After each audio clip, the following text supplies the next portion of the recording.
বন্ধুরা, এই মুহূর্তে সবথেকে বড় খবরটি কিন্তু পাকিস্তানের তরফ থেকে ভোটে কে জয়ী হলো সেটা এখনো বোঝা যাচ্ছে না।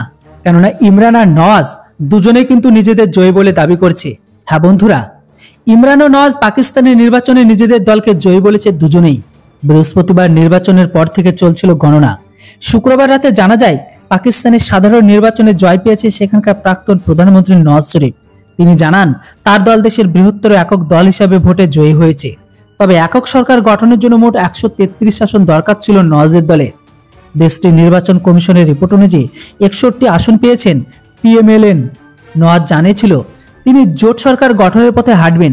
অন্যদিকে পাকিস্তান নির্বাচনে জয়লাভ করেছেন বলে দাবি করছে ইমরান খানও।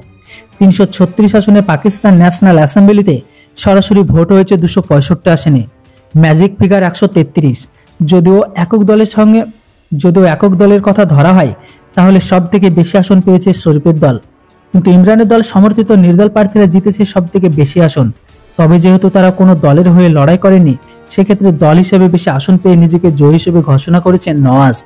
অন্যদিকে সমাজ মাধ্যমে বা সোশ্যাল সাইটে পিটিআই তরফ থেকে একটি ভিডিও পোস্ট করা হয়। তাকে প্রত্যাখ্যান করা হয়েছে শরীফের জয়ে। কৃত্রিম বুদ্ধিমত্তা আইনজীবীর মাধ্যমে ইমরান তার স্টেটমেন্টে তার দলের সমর্থকদের ধন্যবাদ জানিয়েছে ভোট দেন এমনকি বিশ্বাস রাখায়।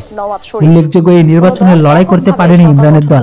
সেই দেশের নির্বাচন কমিশন তার দলের অনুমোদন বাতিল করার পর অনেকে নির্দল হিসাবে লড়াই করেন।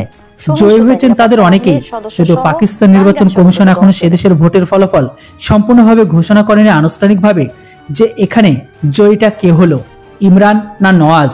বন্ধুরা, আপনাদের কি মনে হয় এ বিষয়ে অবশ্যই আপনাদের মতামত কমেন্ট বক্সে লিখে জানান।